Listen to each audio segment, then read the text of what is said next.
So you'll put more confidence in what you can see and not focus on what you cannot see. So you'll start getting upset because something happens in your can see stuff. And since we are sense-oriented people with eyes, ears, nose, taste, touch, then we are first affected sensually before it impacts us spiritually. Come on, stay with me, stay with me. That's why the enemy meddles with your stuff. Because if he can get you to focus on the seen arena, you'll stop believing for what's in the unseen arena. Come on, touch somebody and say, don't miss this. Tell them, don't miss this. Because listen, you can't get what God has for you in the unseen, watch this, until you can believe you already have it in spite of what is seen. I'm going to try that one more time. You can't get what God has for you in the unseen until you can believe you already have it in spite of what is seen. Okay, what is seen is that I'm unemployed. What is not seen is that I'm supposed to start a business. I can't see starting a business when I just got fired. But if God gave you a vision for business, you cannot let being fired make you doubt what God said you're going to do. Okay, let me try it another way. What is seen is the X-ray report. What is unseen is Isaiah 53:5, that he was wounded for our transgressions and bruised for our iniquities, and the chastisement of our peace is upon him, and with his stripes we are healed. I've got to look at the X-ray, which is seen, and still believe what is unseen, so that I can bring the unseen into the seen. And I can believe God as long as I live above sea level. I've got to live above what my eyes see, what my ears hear, what my heart feels, what's going on in my surroundings. That's why the Bible says, let the weak say I'm strong. Let the poor say I'm rich. Why? Because the power that is in your speech is a self-fulfilling prophecy.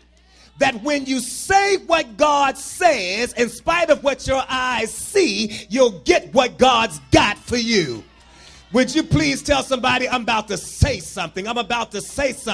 That's why I had to write that book, Daily Confessions for Impacting Your World. You've got to talk different if you want to see different, because you're going to feel some kind of a way, but you can't let what you feel dictate what you believe.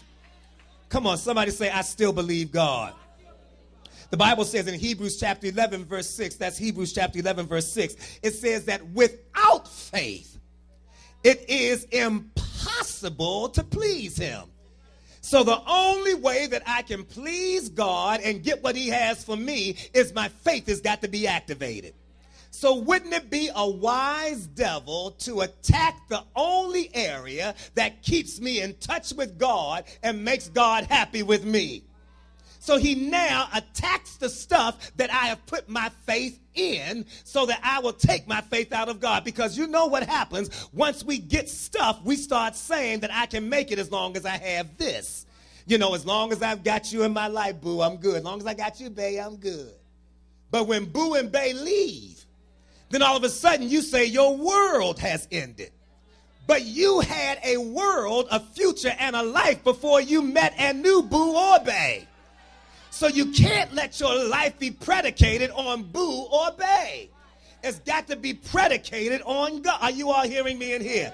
That's why you can't say, if I lose the job, I'll go under. Because you were on top without the job.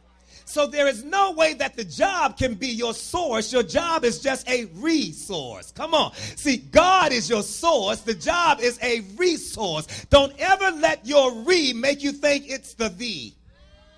Your re is never the thee. I'm still trusting God. Come on, some trust in horses and others in chariots, but we're going to remember the name of the Lord. For the name of the Lord is a strong tower, and the righteous run in it and they are safe. Come on, tell somebody near you, I'm still believing God.